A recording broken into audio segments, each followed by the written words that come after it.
7, 8 people sign up, but you have people that have never, ever held a microphone in their hand to people that have been calling 25 years. So you get this expanse of experience level. And this that we're doing right now is geared for those that almost have never picked up a microphone before, what you should be able to expect when you come in, before you come to a school. And the first thing that we advise you to do is become a very good dancer before you ever think about becoming a caller. And I'm talking about being able to dance both sides. If you're going to be a caller, that means you're probably going to end up teaching, or at least you're going to have to explain something. And if the woman's side comes up and asks you a question and you cannot explain to her what her part is, you're not doing your job. So you want to become a very, very good dancer. And I personally, when I first learned to dance, I thought I was a pretty good dancer. And then we went out and danced to another caller, and except it wasn't our club caller. We had made a visitation and we were bad, but we didn't know we were bad until we got out amongst other people. By the third tip, nobody would even square up with us. That's how bad it was. And on the way home that night, I said to my partner, I am going to learn to dance to that caller if it kills me. Because I knew I had a big hole in my dancing. So he had a workshop, and we started going to the workshop, and I began to learn how to be a contributing and effective and accurate dancer. You need to do that, number one. Also, like Deborah said, we have this paper and it has 12 things listed on it that if we hear about somebody that wants to become a caller or is thinking about becoming a caller, then we give them this list of things that we think that they should know before getting into the activity, or what they can look forward to or expect to do. And as Deborah said, become a good dancer. And if you've never done it before, you should dance the ladies' part. I do that quite often in our class, or even at our club dance. If there's somebody that needs a partner, I will fill in. And we've got a lady in our club that as soon as I go get in the ladies' position, she runs to me and hands me an apron to put around my waist and also a bonnet on my head so they can know that I'm dancing the ladies' part. And I'm pretty good. Except for swinging. I do not swing the ladies' part. If they want to swing, we stand there for 6 beats and then we'll do whatever comes next, but I don't swing. Now, number 2 on the list is get 1 or more mentors. That means experienced callers that would be in your area or somewhere close to you that you can get for a mentor. I have never known an experienced caller to turn down a new caller to help them with their calling. I've just never known it to happen. And when I first started, I had 2 or 3 mentors that I went to and I asked them for help, and nobody ever turned me down. Now, I made this statement at the Caller Lab convention my last year as chairman of the board. If you don't have a mentor in your area, move. I mean that facetiously, okay? So get you a mentor, at least 1, maybe more. And expect to drive. My mentor was an hour away. I didn't think one single thing about it. I made that drive, and I offered to help someone in our general area not too long ago, and the drive from where they lived out to our house was about an hour. And you would have thought they had taken a 20-mule team across the Rockies. It was just abhorrent that they had to drive so far. That never entered my head. I wanted this, and I was willing to put in whatever it took to make it happen. Now, number 3 on our list, I didn't do. John didn't do, because it didn't exist, and it exists now. And that's the starter kit for new callers through Caller Lab. You can get your hands on this document. I think it's $25. It comes as a notebook. It has a lot of wonderful information in it that you can absorb at your pace and also bounce it off your mentor. And it is also in the process of being updated for the fact of changing all of the old FASR designations to the new ones, such as zero line and zero box don't exist anymore. It's a partner line and a corner box, and those are being updated into the starter kit. So it's very good. Get one. Next on our list says read it, study it, and discuss it with your mentors. And to begin with, as a new caller, memorize all of your material, everything. They don't get up to a microphone and say, well, I don't know what to say or what to do. Well, don't get up to the microphone then until you know what you're going to do and have it memorized so you can present it.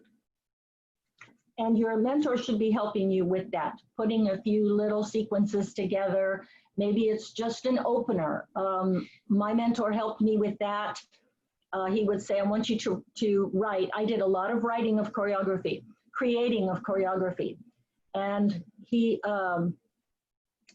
would have me write it, and then he would call it to a piece of pattern music, and then he would have me call that same sequence, and he would say, you better have it up here because you wrote it, so you better own it. And that helped me to put the stuff together, and that leads us right more into the music. Your mentor is going to have to help you with music. They will, well, when I learned to call back when pterodactyls were flying overhead, we did not have computers. Everything was done on 45s and turntables. And so going to the computer was something that was terrifying to me. And but I finally did it. I got a little bit of help from some people, and I was able to put it together. But your mentor may use a different music program. I happen to use SquareView, and I have the old edition of SquareView, and I don't want the new edition of SquareView because I know how to work the old edition of SquareView. So you start putting any other new bells and whistles on it, and I'm, so I have my little program. But there are people who use Dave Wilson's program. There are people who use Dick Cedars' program. There's several of them out there. And you'll have to kind of see which one works the best for you. But you'll have to have somebody kind of help show you how to download your music onto your computer or record it.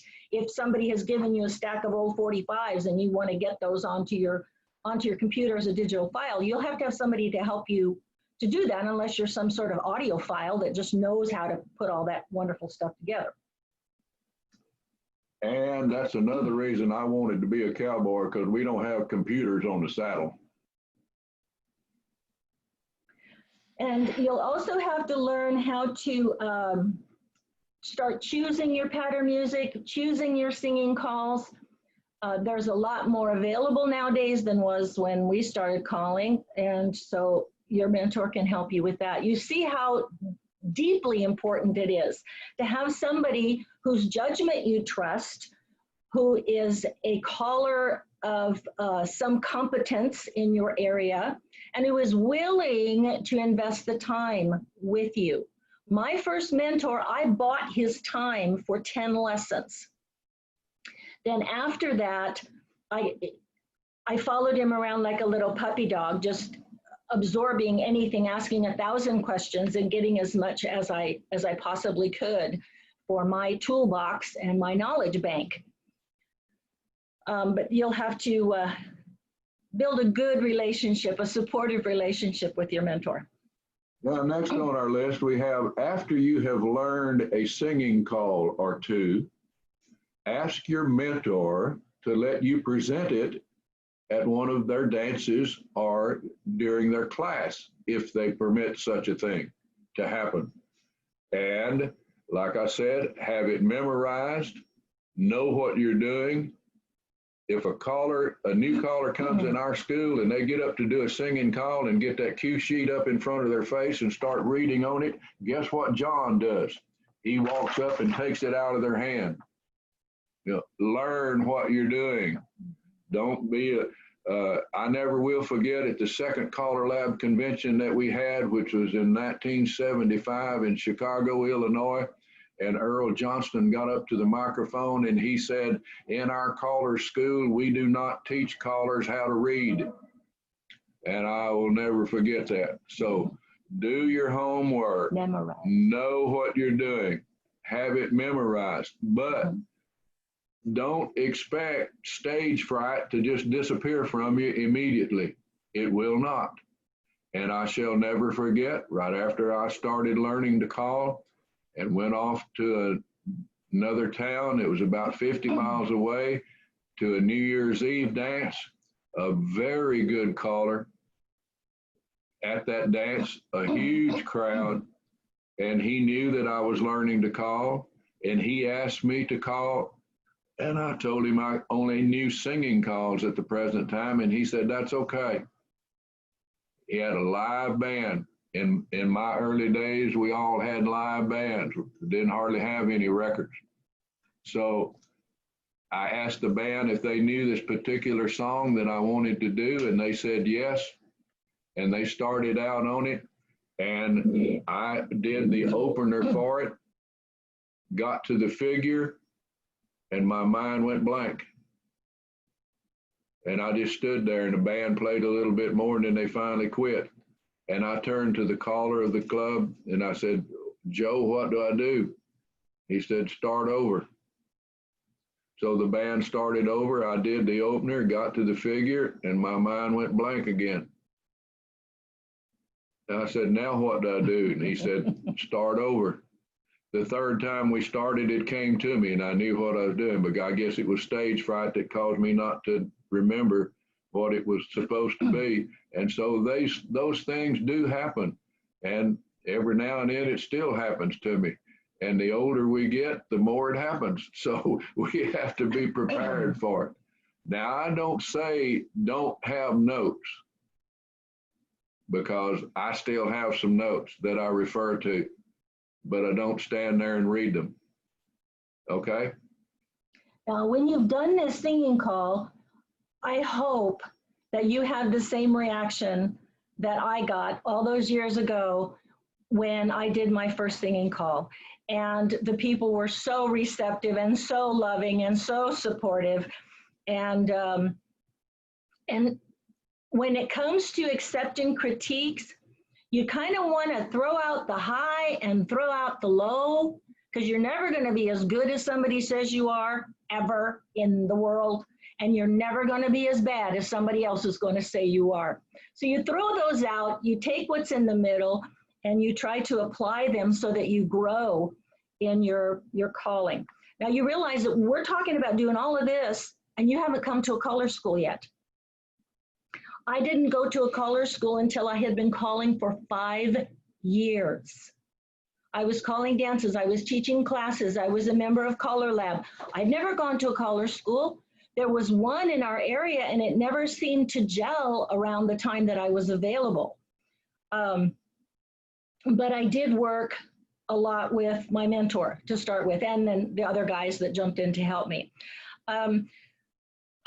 My mentor would work with me a lot on the definitions of the calls, of all the way from circle left all the way through recycle. We did the entire mainstream and basic lists. I made a set of flashcards with the name of the call on one side and the definition on the other, and I studied those suckers like it was the end all. So he would take 10 definitions every time we were together, and by golly, I better know them. So I did a lot of studying outside. Now we have the call analysis sheet that will help you to start building a portfolio of how these calls actually work and come together, and how one call flows into the other and what hands are available. And it really asks the questions that make you begin to deconstruct a call and then be able to put it together with other calls so that you start to build a chain, links of a chain together, so you're able to put calls together so they work right. But the call analysis sheets are where you can start. So you go through all that. You've called. People are telling you you can do this. You're all right. And so now you're about ready to go to a color school. If you walk in not having done any of that stuff that we just talked about, it's all going to be as though here comes the fire hose, open your mouth, and here comes the information. So if you can possibly, if you're thinking about doing this, do some work ahead of time before you come into a color school. If that didn't happen that way for you and you went in blind, then these are things that you can do now to get you ready and better prepared to go into your next color school. You also want to practice your modules and writing modules. I saw something that was posted on Facebook the other day by a caller's wife, who also happens to be a cuer. She mentioned something that had kind of slipped to the back of my mind. When I was first trying to learn to call, I went to every dance I could get to. I had a tape recorder with me. I asked the caller, can I record you? Every one of them said yes. So I would record their choreography, and then I would take my little treasure chest of gems and gold, and I would go home and dump it all out on the table, and I would have my recorder and a pad of paper and a pen or pencil, and I would write every single call for every single sequence that caller called for those 3 hours. And I would see how they constructed their choreography. You deconstruct in order to construct. And you go to a caller that you admire, or somebody that, boy, they really pull in a crowd, or gosh, I love their choreography, or I really love their music. How do they make that work? You deconstruct what they're doing so that you can construct it in a way that works for you. But start building your library of recordings of other callers. It will serve you well in the future. And learn modules. If you don't know what a module is, ask your mentor, and learn your modules and memorize your modules. It's just like learning a singing call, to learn your patter calls in that same manner, and practice your modules with checkers or dolls. That if you don't have any, then get some. If you don't know what that is, ask your mentor. It's that what you get, so you can work your material and you can see it and see what it does and how it works. Then attend other callers' dances and classes, as many as you can possibly get to. And as Deborah said, record them or take notes. Be sure and ask them before if you can record them, and then take notes. I never will forget, in some of my earlier calling days, I was in a town out here in West Texas, and recorders were very popular at the time, and they were reel-to-reel recorders. We didn't have cassettes at that time. And so they asked me before the dance started if they could record, and I said yes. And I guess there were about 20 callers at that dance, and they all brought their recorder up and put it on the stage and plugged them in and started recording. Right after my first patter call on the first tip, I said, oh, I forgot to tell all of you, there's $25 an hour for this recording if you're doing it. You can't believe all of these callers left their square and came running to the stage. They were going to unplug. I said, no, I'm just kidding. But it was fun to see the reaction from all of them in that regard. And I said, no, you're welcome to anything that I do and anything that I call. The only thing that I ask is if you put on a private dance and you dance to one of my recordings, I want you to send me the money. You know, because that's not fair for do the recording and then say, and we had some people that would do that. They would go to a traveling caller's dance and record it and then advertise, hey, we're dancing to Frank Lane next week, and Frank would be on the other side of the country. But they were dancing to his recording and charging people to do that. And that's very unethical in my opinion. One last thing before we're done with our little section here is go to your local callers association. If you don't have a local one, go to the closest one. You may have to drive. Oh my God. Well, if you want this, go get it. And you can go and be with other callers that are super experienced, like John's got 3,000 years of calling. You've got me who's got 38, 39 years of calling, except for 2020. And then you've got those that maybe called for 5 years or 3 years. You will find your tribe. You'll find your people. So please go and join a local callers association. Anything else? And if they don't have, encourage them to have a caller trainer that puts on sessions for new callers. We have one in our Callers Association that's been going on. We organized in 1960 and we started that, and we have a caller trainer all the time that works with new and experienced callers in learning how to call. Thank you. Thank you, guys. Back to you. We hope Julie that and helps. Thanks, John and Deborah. One adding, what I remember from the WIC school last time is, if the school contacts you and sends you emails and want information from you, please respond as soon as possible. Don't wait till the last minute. And if you plan to go to a caller school, come rested.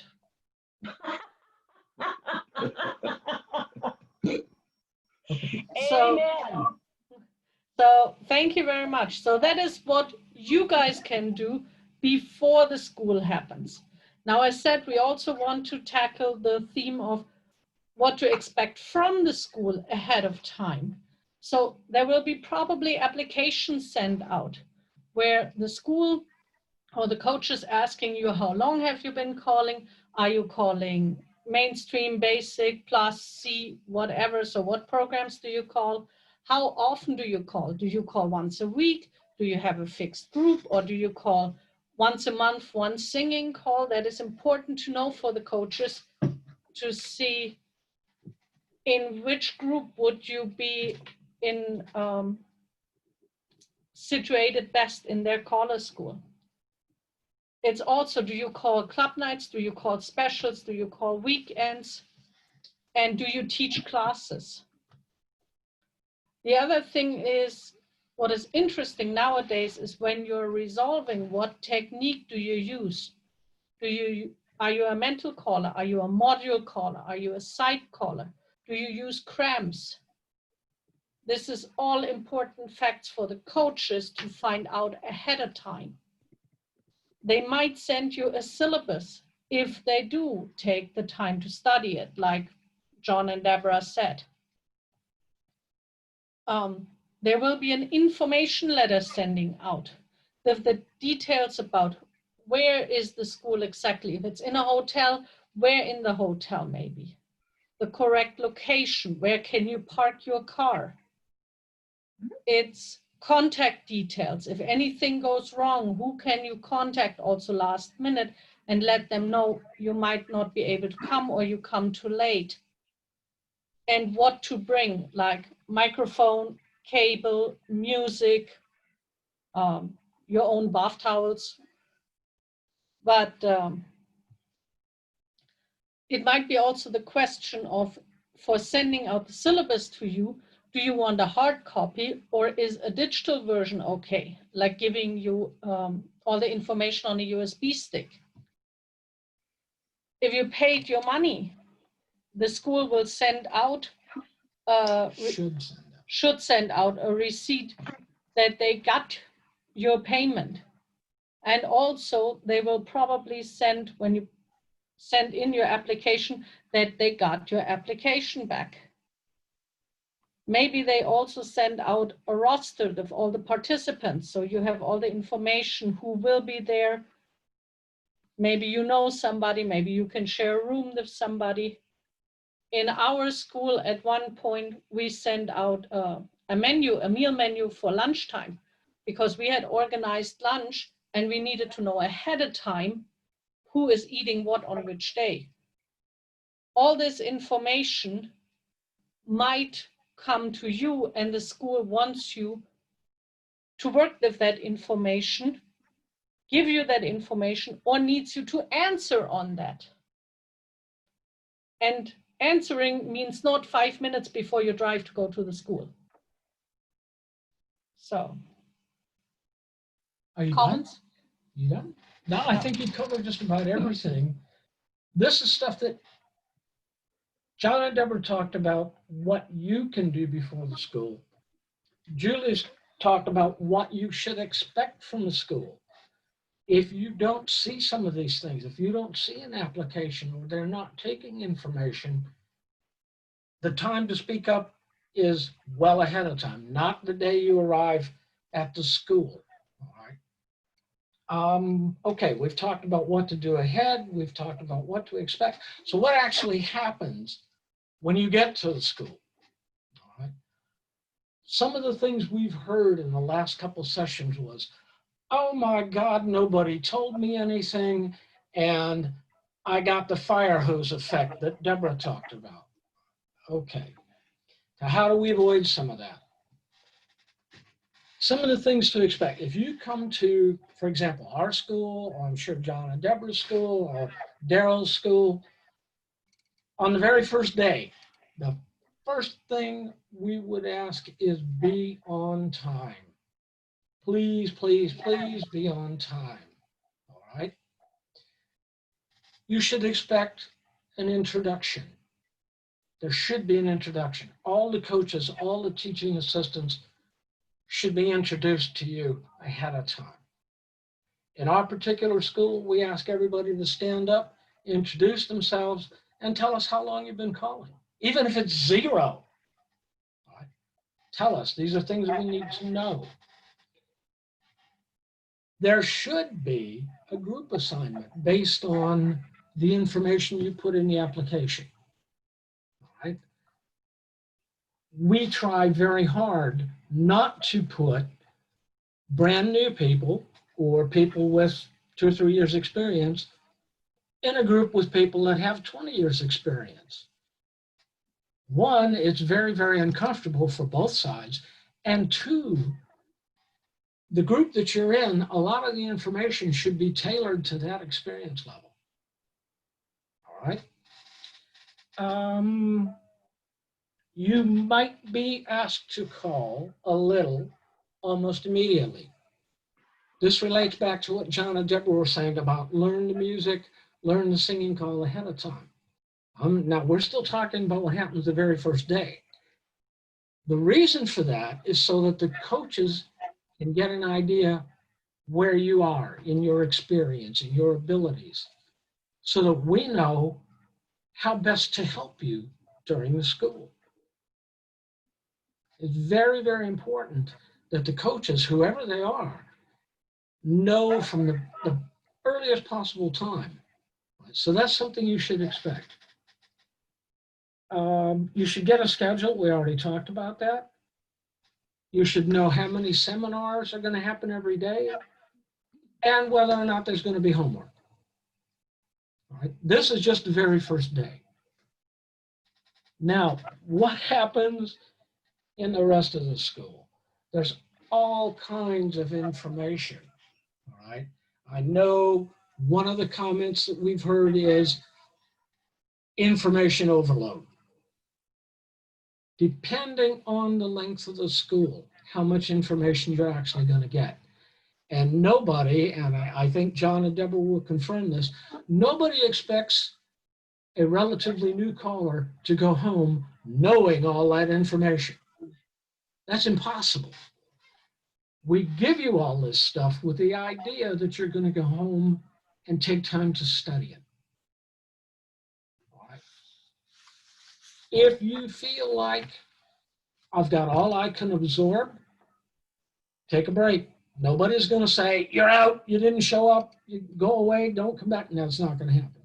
I promise you, that will not happen.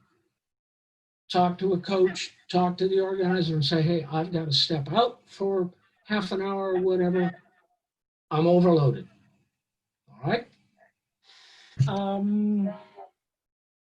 For the rest of the school, you'll see things like, and because we're talking about newer callers, things like microphone technique, where to put your microphone, where to tell your coach to put his microphone occasionally, how to use the equipment. We have callers turn up at the school and say, I don't know how to use this thing. I don't have one. I've never seen one. Okay, then we are going to show you how to do that. again, nobody expects you to know all this stuff the day you leave the school. This is all information we're going to give you to go home and study. That's why there's a thing called a syllabus. You go home and read that and study that. One of the things we do in our school is anybody who doesn't have a set of checkers gets one. And we don't charge for it. All right? Here's a set of checkers. That's the most valuable tool you can have. A very good friend of ours, a coach, an ACC that's no longer with us, said to me, you don't learn to call standing on stage. You learn to call sitting at your kitchen table, pushing your checkers. That's where you learn.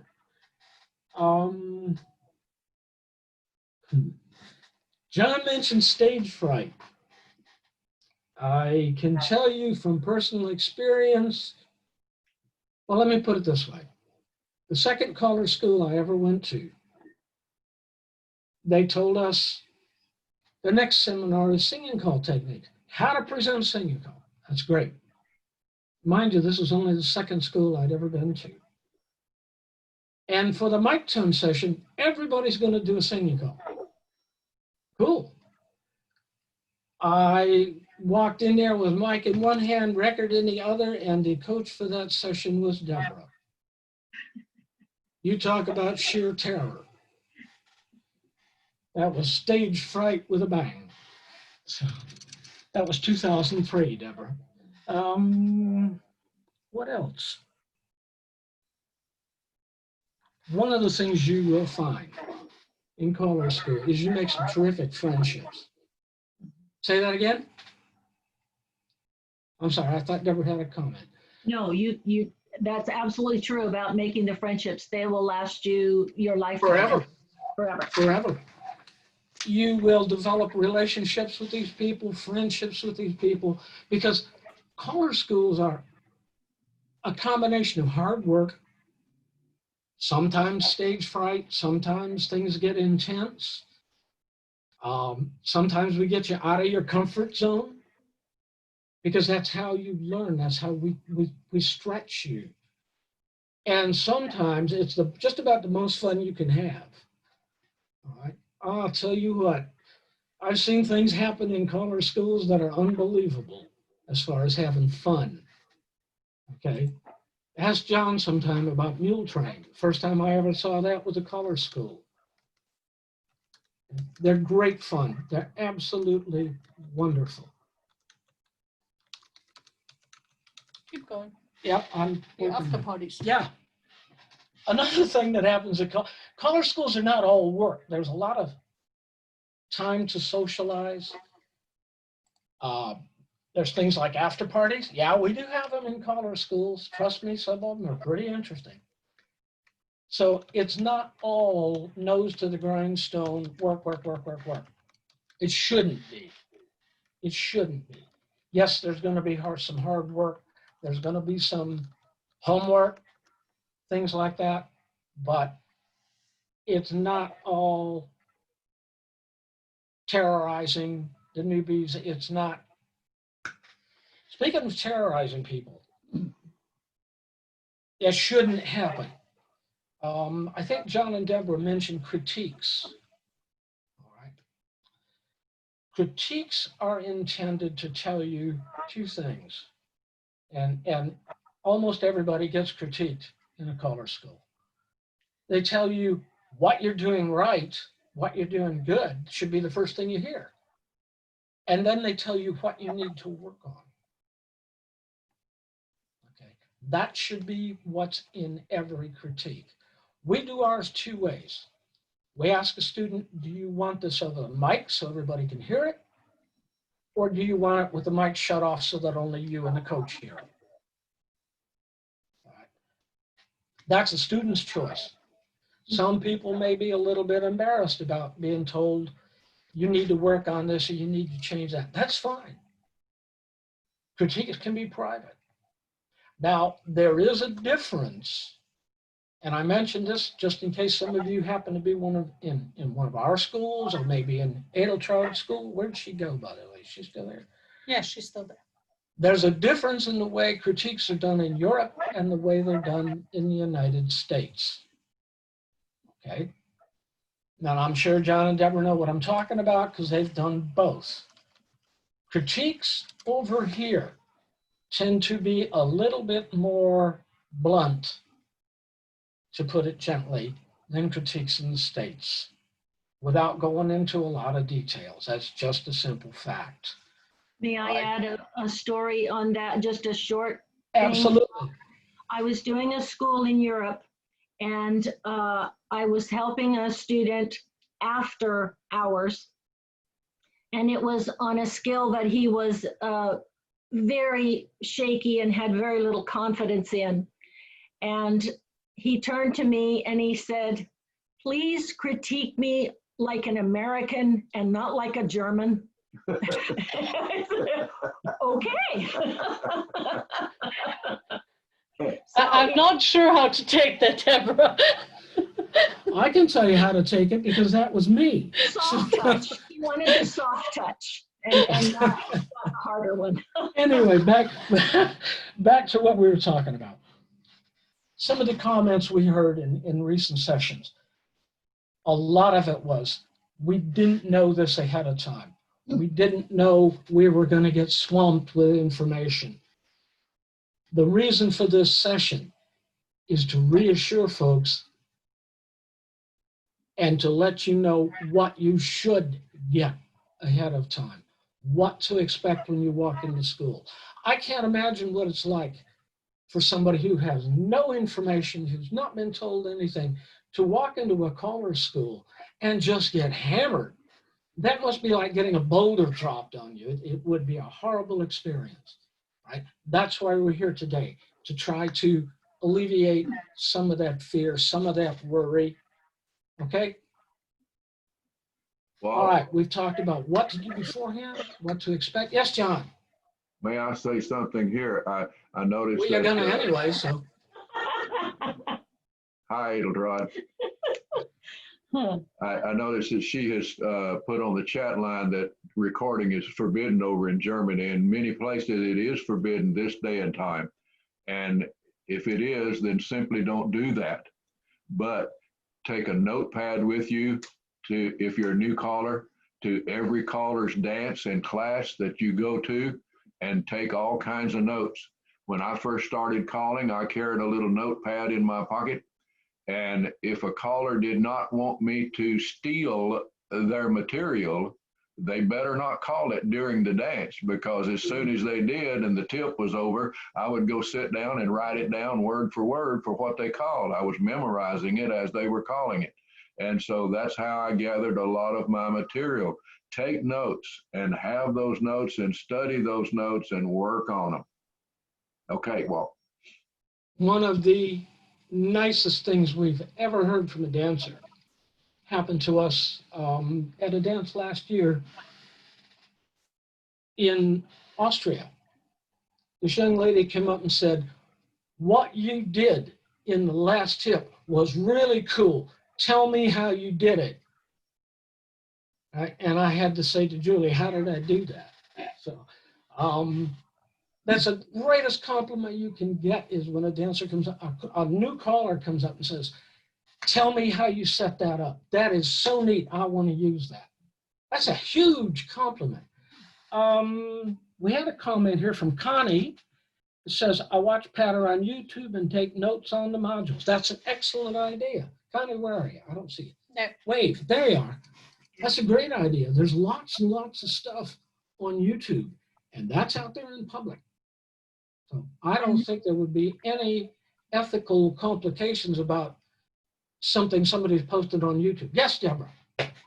Another great thing you guys can do, if you just want to be in the atmosphere of a caller school but not have to be, on the microphone or under that baby blue spotlight, volunteer to be a dancer at a caller school that is happening in your area. They always need dancers for the callers to call to. And let me tell you, the partners get a little wary of being the only ones that are on the floor for 5 days or all Saturday or whatever the format is for the school. You can help and contribute to the growth of your fellow callers, and you can just be out there soaking it up like a sponge. And you can get reinforcement for what you've learned in another school. So volunteer to dance at a school. Absolutely. Absolutely. Paul was talking about comments from a dancer and that type of thing, and all comments from dancers don't just happen in your area or wherever, or over here in the United States as it might be. I got a comment, not the first time I was in Europe, but the second time I came over, was down in Austria calling a dance, and my escort was caller Tommy Morgenroth, and this was his group that he had set up down in Austria, and it was an afternoon dance, and I did an alley man left and weave the ring. And Tommy Morgenroth was dancing right out in the middle of the floor, and he stopped, his square stopped, and he raised his hand, and I said, "Yes, Tommy," and he yelled very loud, "There is no weave the ring in patter." And that shocked me. I just stood there and looked at him and I said, "There is now, so do it." It's fun. A lot of these things have happened. Those types of things is what you need to know. If you can find out in advance, then it will be a big help. I'm looking for it afterwards. I'm here. Okay. We've talked about what happens before, what happens during the school. Julie's going to talk a little bit about what you maybe should do after the school and what to expect from the school afterwards, because there should be some things coming from the school after everything's over and you've graduated and gone home with this tremendous wheelbarrow load of information. Go ahead, Julie. Walt was talking about the social aspects, what you take out of the school. You make new friendships, and these social occasions are very important. These breaks and meals and after parties, especially the after parties. So these friendships you need to take care of after the school. Stay in contact. That means if there is a callers organization, a local callers organization, join them and keep in touch with your peers.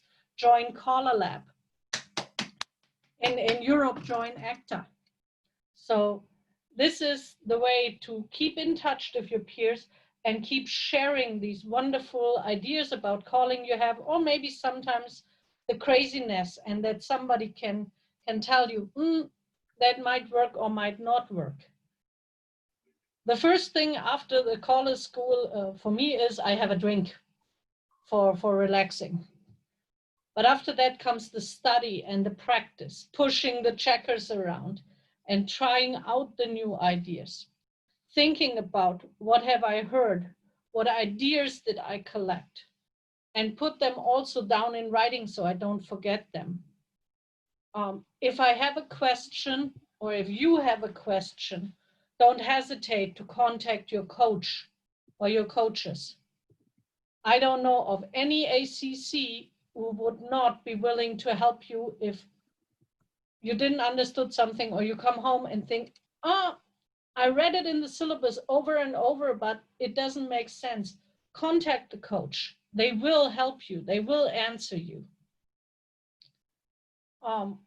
Also, find a mentor. If you haven't done it before, do it after. A mentor is a great thing. Trust me. Call it every opportunity you get. Travel, go dancing, and maybe you come across to the caller and you talk to him. You say you like that music and stuff. And if he offers you a tip, take it. Take the opportunity to call and practice. Push your checkers several times a day, a week. In your break time, push them. Observe other callers. When you're going to dances, look what they're doing. Not copy them, because you don't want to be a cheap copy of somebody else. You want to find your own identity, your own style. But watching what other callers are doing helps you to develop that. Also, watching other callers, you may well learn what works and what doesn't work. All right.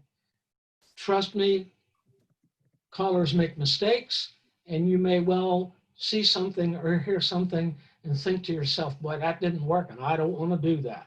So it goes both ways. Go ahead. Allow yourself time also before you go to the next caller school. You don't become a better caller by hopping from school to school to school to school.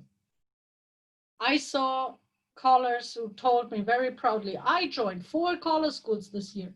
And I thought, boy, you must not have a work life or so, because I couldn't do that.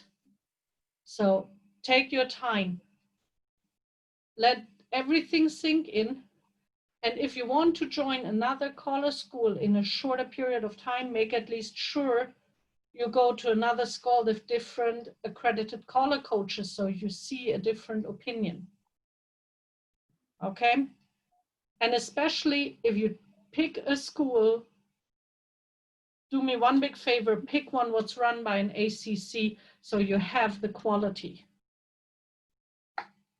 What the school should do after or can do after is maybe send you a feedback form for you to fill out. Maybe they ask you what was very good, what was something what you were missing. And that's where you can give the coaches a little bit more input on your side of the story. So I give over, give over to you. Okay, we're gonna open this up. John is wanting to. John, go ahead. In all of the caller schools that I have done or that Deborah and I have done locally, and in the area that where we conducted and or running the caller school, I have always followed up with each caller that attended after about 2 or 3 months, then again at 6 months, then again at a year. What can I do to help you with your calling? What has happened to you within this period of time since the caller school? What information have you been able to use and what have you not been able to use? And that has always been good information and good feedback for us as far as further conducting of other caller schools. And it, as a new caller, don't be afraid to ask questions and to talk to and correspond with the caller coach, because I think they would all help you. I don't know of any caller coach that would not help you in this regard, and getting information and feedback from them. Ask the questions. Okay, well. Okay, we're gonna open this up to questions or comments from the newer callers for the moment, all right? We're doing this because we're on a little bit of a time constraint. If you have a question for a specific coach, please put it in chat and that coach will answer you. If you want to make a comment, please raise your hand in chat and we'll call on you. This is so we don't have people stepping on each other, all right? It's open for questions now. Dead silence. Not so many at once. We answered all the questions. Yeah. We must be good. Wow. Record it. Denise. Hi, I just first want to say that was great. I really enjoyed it. I've been to 4 caller schools, 1 a year, for basically over the last 5-year period. And I can tell you from my perspective, there was a lot of information. It didn't surprise me that I didn't learn it all. The one thing was I felt like I wish I could have, but I know that it's a process and that each year you learn something else. In between the schools, practice and things start to come to you. Ask a caller coach, like you guys said, and get some help. And it's a process is all I'm trying to say. It's not something where I think you go to this school. I was hoping I could absorb it all because it was great information, but I just knew there was no way I could. And I do have one question if I could, and this Sure. is to Deborah and John, because I think they were the ones that had mentioned this, and I wasn't sure if it was on their list of before attending. Do you recommend to learn the magic modules before attending or once attending at your first year? Either way you can get it. If it's brought up or mentioned to you beforehand, then learn it. If it's not, then you will get it mentioned to you at the caller school. And one thing too, Denise, that when you were talking about, you wish you could have just gotten it all, at one time. There are little discoveries that happen along the path of being a caller. I still discover, even after all the years that I've been calling. And it may be something that somebody gave me 25 years ago, but it just went in the last 6 months or something. But if you discover it, you own it. If someone hands it to you, oh, thank you very much, appreciate that, and you tuck it away. But when you find it, when you see it and discover it, you own it. And then it really becomes part of you and your calling presentations. And that only happens with time. Thank you, I appreciate it. We had a comment from, or a question from Dennis Pyron. I hope I got your name right. The question was, do you teach presentation and showmanship? Yes, we absolutely do. All right. Showmanship, stage presence, whatever you want to call it, is hugely important. All right. In our school, the first thing we tell people about showmanship is don't copy somebody else. Develop your own style. All right.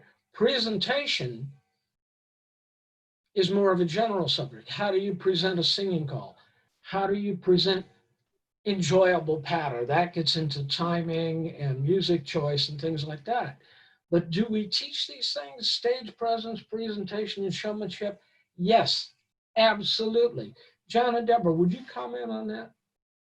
Dennis, if I were to give you a little word of advice, I would tell you through my own experience, I'm sharing my own experience, strength and hope. When you get the technical part of your craft down to where you feel fairly competent when you step up behind the microphone, then your personality will be able to peek through. If you're all personality and no substance, you're in the wrong profession. There are other professions that would appreciate that on stage. Being a caller, no. So you need to really work hard on the technical part of your craft, and then you'll see that your personality will pop through and you'll begin to nurture that part of it. But yes, we definitely do teach that during our schools, but you will discover what works best for you because each one of us is like a separate little grain of sand on the beach. We're unique, and our own ways of being a showman doesn't necessarily mean being a show off. It just means that then we make it uniquely us. But that's been my discovery. All right, and Dennis asked that question, if we teach that in our caller school. Yes, we do. We teach presentation, we teach showmanship. We work on those things constantly and every time a caller gets up to call. And if they're doing something that we think is not, that they shouldn't be doing, then we'll point that out to them. But we also point out the things that they may do good. And but there's difference between showmanship and a show off. Absolutely. We had another request. It says, I will need a list of schools and times from those that teach. My suggestion on that is go on the Caller Lab website and look at something called Upcoming Caller Schools. All right. It's published every year or every 6 months. Which is it? Every year, I think. the requirement to get on that list is that school has to be run by an accredited color coach. All right, Color Lab puts that information out. To try to compile a list of all the color schools would be a lifetime's work, I think. Look at the Color Lab list. Another comment here, in Germany, we have 26 different colors who offer schools. Yes, there are that many different schools, some of them good, some of them draw your own conclusions. My advice is look on the Color Lab website, pick a school that's run by an ACC. More questions, comments from our new folks first. Well, let me answer one right now. The question was asked, if we could put this list of things for new callers on the chat line. No, I don't want to do all that typing. If you'll send me a message, I will send it to you. Here's my email address. If you're ready to write this down, it's like my name is spelled. There's no H in John. It's JONESDC@att.net. And Deborah just put it out for everyone on the chat There line. it is. Thanks, Deborah. Okay, more questions from our newer folks. We still have a little bit of time left before Zoom kicks us out. Yes, Connie. What happens when you hit the wall about the end of the second day? What do you do? Are you asking about the students or the coaches? The students. So, You think you're doing great, and then at the end of the second day, you hit the wall and you can't even remember your own name. I see Deborah laughing. Go ahead. You're muted, Deborah. We can't hear you. Mute me. If you mute, I'm ready. Can you hear me? Yes. Yeah. Okay. We expect that. I picture Wile E. Coyote running off the cliff, and he's running, and legs are moving, and he's in midair, and all of a sudden he realizes that he's out in the middle of nowhere, and then bam, down he goes. That happens, and we know that happens. And so your brain is only going to be able to absorb so much. We understand that. Hopefully the coach at the school or your mentor understands that, because there should be exercises or activities or presentations at that point in time that remove that running because you're trying to learn so hard, to give yourself a break, relax a little bit, and go from there. But it happens to everybody. It even happens to the coaches. We get to a certain day and we're going, oh my God, is it only Tuesday? And we go till Friday, my brain is fried, what am I doing? It happens to all of us. And sometimes it's important for everybody to understand that that's normal. And then you don't feel like you're the only one who's not getting it. That was explained to me by my father when he was taking his first square dance class, and I would call him every Monday and say, how was class? And one day he said it was horrible. I couldn't remember anything, and I was always in the wrong place, and I couldn't understand anything the caller was saying, and I'm laughing while he's telling me this, and he got a little feelings hurt, and he said, what are you laughing at me? And I said, because Daddy, that's normal. And he said, you know what, if it's so flippin' normal, how come they don't tell us that? And I thought, why don't we tell people that? So Absolutely. And if you're going We have Terry has her hand up. Go ahead, Terry. I was just going to say, one of the things I try to do when I'm doing that is I'll get up and dance so that my brain is in a different gear. That's a very good suggestion. I was just going to say, Connie, if you hit the wall, knock the wall down and go on through it and get on the other side. Connie, it happens to all of us. Doesn't matter if coach or student. It's the time where you step back, breathe, have a cup of coffee or a cold lemonade or whatever helps you, and think, everything is only boiled with water. Huh? It's a German thing, sorry. Okay, more. Everybody cooks only the water. It's no magic cloud or so. Yeah. Speaking of magic, one of the things that happens in every school is there's always a student or two who comes in expecting that somebody is going to wave a magic wand over them and boom, you're a caller. Let me tell you, there ain't no magic wand. It's time and work and study. All And right? checkers. And checkers. Push your checkers. More comments or questions, please. Okay, we're going to open this up to anybody that would like to comment. But please raise your hand. Don't just jump in. Nobody? Go ahead, Daryl. Well done. I think I'm going to go start cooking lunch. But thanks, guys. Very nice.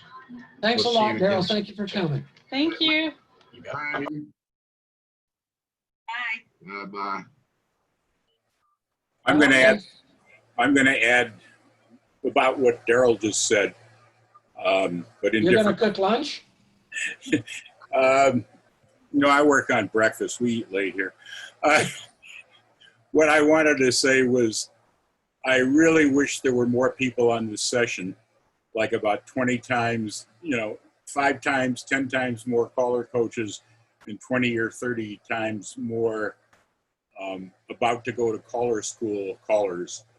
A lot of good stuff, necessary stuff was presented here. Hopefully, the relatively few people here will profit from it. Hopefully, the caller coaches will take this back to the rest of the caller coaches at Caller Lab and interject some of the thoughts. But thanks for doing this, Walt. You're very welcome, Don. Thank you for coming. Thank you. More questions? Jean. Comments? Jean, go ahead.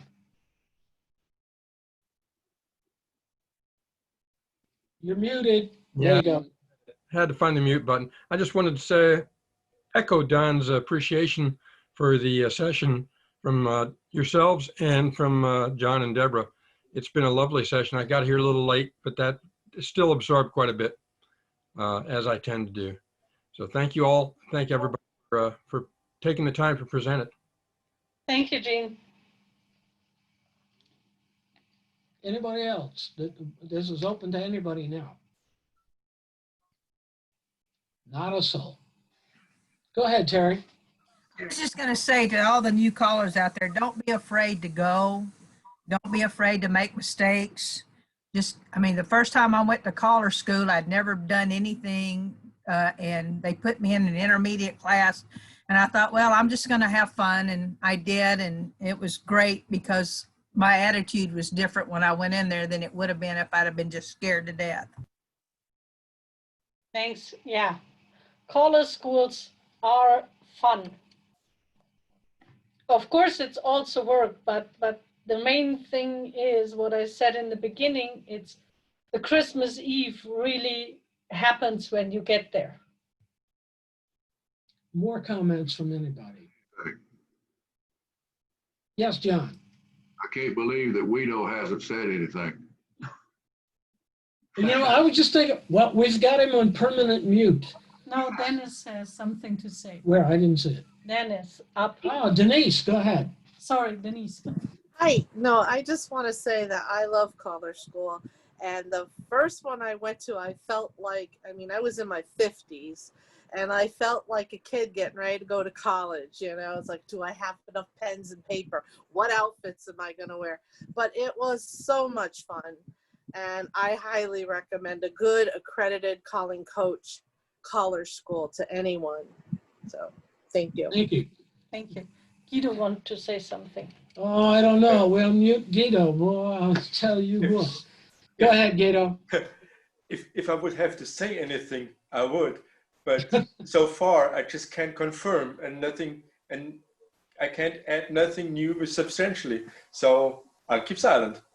Thanks, Guido. Thank you, Guido. By the way, anybody that has questions about ECTIC, Guido's the man to talk to. Nobody, not a soul. Okay. All right then. Yeah, go ahead, Carol. Wait, let us unmute you. Yeah, I've got myself unmuted. Okay. It's not a question really. I've been to 3 Qualer schools, all UK ones obviously. Sorry, I've got a tickle in the throat. And I've enjoyed them all. They were all quite different. And I don't know whether they were accredited callers, coaches or not, they were all very good. But I think however well you are taught, there is always, how can I put it? Some people can teach better than others. They might have been extremely well taught, but it's a gift, and not everybody has that gift in order to pass over what they have learnt. And I think just some people are better at it than others. You know, it's absolutely agree with you. You know, it's not. And sometimes you go to a caller school and you tend to get the same things. How can I explain it? The presentations, some of the presentations are almost identical. And you listen through them and you spend your time listening through them, and you perhaps learn a little bit more each time you go. But there isn't a lot of time in the caller schools, and they've got lots and lots of people. So I have to take my hat off to all the people at all of the schools, because they have a lot to get through. But you sometimes come back thinking, well, what have I gained? Mm-hmm. One of the things we try to do is one of the reasons we ask for so much information in advance is because we really work hard to try to tailor the school to the people that are coming. All right. We know that if we have the vast majority of people coming to the school are new, they're going to need the basic things like what is phaser, how to use a microphone, how to use an amplifier, things like that. If we have a whole group of experienced people, that's a completely different ballgame. And we really try to tailor our seminars or our lectures to the individual, to the level of the people that are coming to the school.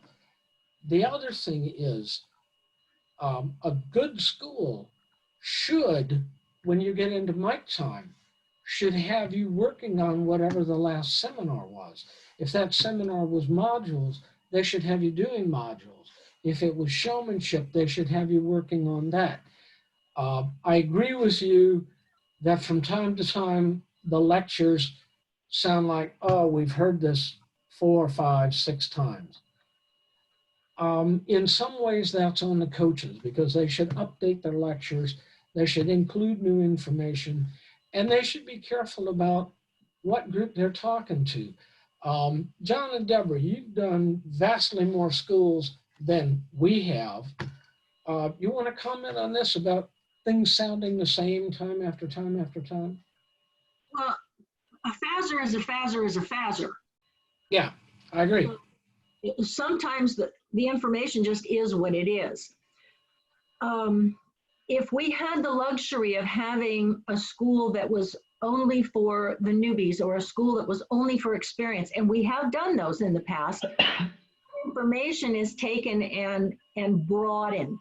But if it's a general lecture, some of the information is kind of static, and it can appear that you're hearing the same thing over again.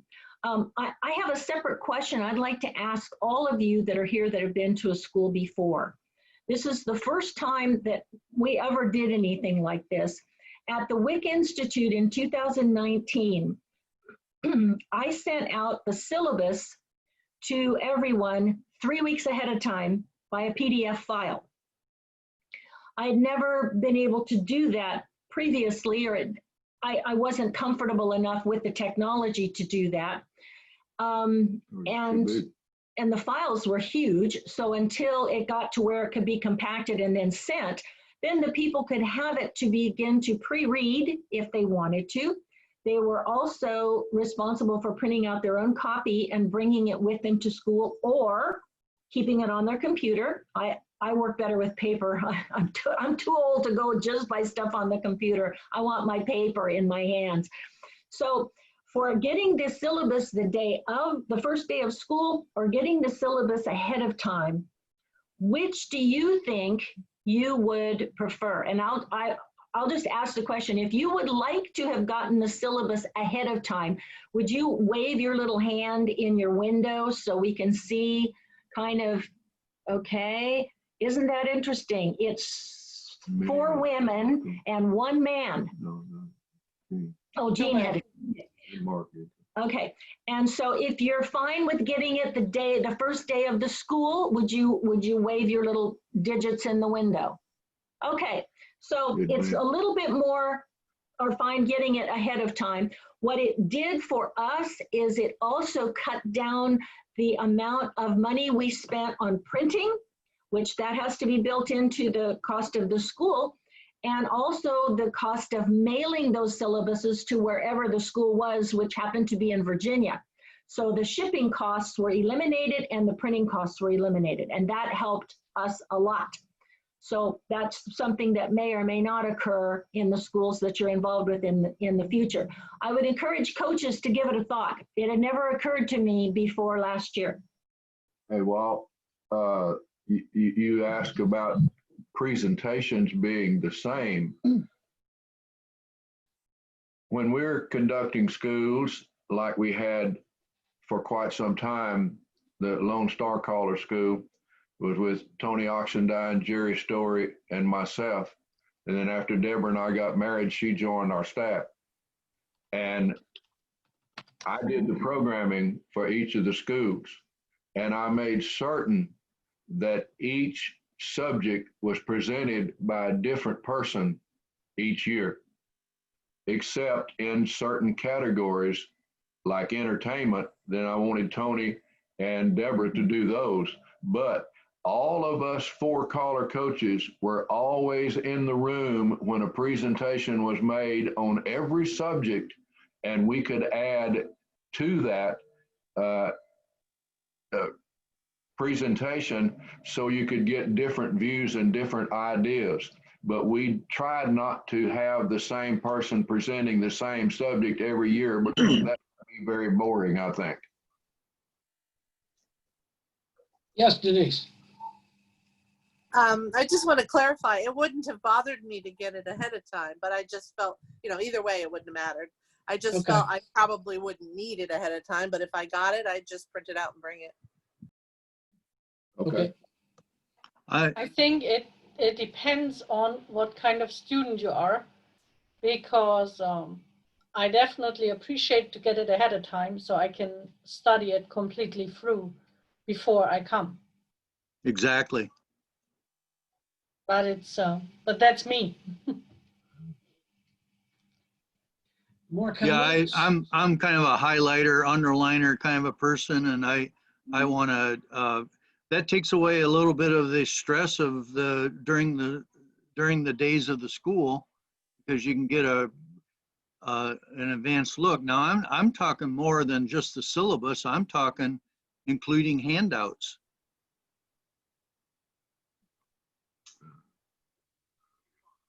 Anybody want to comment on that? Handouts to me are different than a syllabus. Everything that you should be receiving should be in your syllabus. If it's a workshop, a caller's training session, then yeah, you probably are going to get the material the day of. But as far as a syllabus, unless there was something special that came in at the very last minute, everything should be contained within, my opinion. Same opinion here. I guess I was thinking a syllabus was more like a table of contents of what's going to happen during the school, but you're saying it's got all of the more or less handouts in it. That's correct. Everything will be in there. You'll have your table of contents, and you will have all of the subject matter that's going to be presented. And in our syllabus, we include 2 or 3 copies of the analyzing a call sheet. All of that is in it. Yeah, that's different then. Yeah, I would want that in advance. Okay, Terry, you had a comment. Deborah answered it when I said that about like analyzing the call sheet or the FASers or any of those things. Yeah. Okay, more comments? Yes, Denise. Yeah, and back to that same situation with the syllabus. I guess there might be a difference in syllabuses. The one from the collar schools that I've been to is very, very big. I think it's got over 300 pages. So there's no way I'd be able to pre-read it or anything. But, you know, knowing when the different groups are having what sessions and stuff is in the beginning of it and could be helpful. But I don't think I'd want to read it from cover to cover prior to school. That's all. I can understand that. We send out a syllabus with the schedule, the information on the coaches and all that ahead of time. Our intention with the syllabus is not just to use it during the school, it's to study afterwards also. And yeah, some of them can be very big. I think ours is 220 pages, something like that. Kind of. That's the textbook to take home with you to study. More comments from anybody? Well, I was going to say one of the advantages of having the syllabus ahead of time is you can write questions in that you want to be able to ask at the times that those materials are presented. That's a good point. Mm-hmm. Anybody else? Otherwise, I think it's a big thank Wait a you. minute, Deborah, did you have a comment? Oh, I was saying thank you. You're waiting, okay. Thank you all very, very much. Thanks to John and Deborah. Yeah, a big thank you for our coaches, John and Deborah. And if there are any questions, what you thought, oh, I would have liked to ask, just contact one of us. Yeah, we're both on Facebook. You have most of, I think have John's email address. All right. Please, if you have questions, ask. All right. John and Deborah, if you could stay behind for just a minute. Okay. Okay. Thank you. Bye. Everybody out? Oh, Bye-bye. hang on. One thing. Coming up on the 5th of December, and Denise, if I get this wrong, say so. There is a very, very special Zoom dance, virtual dance, whatever you want to call it. I'm guessing it's going to be a holiday theme, and the title is Light the Candles. And if you want to know about it, ask the lady up in the corner named Denise, because she's the organizer. Well, thank you for that little plug. Absolutely. I'll send you a bill.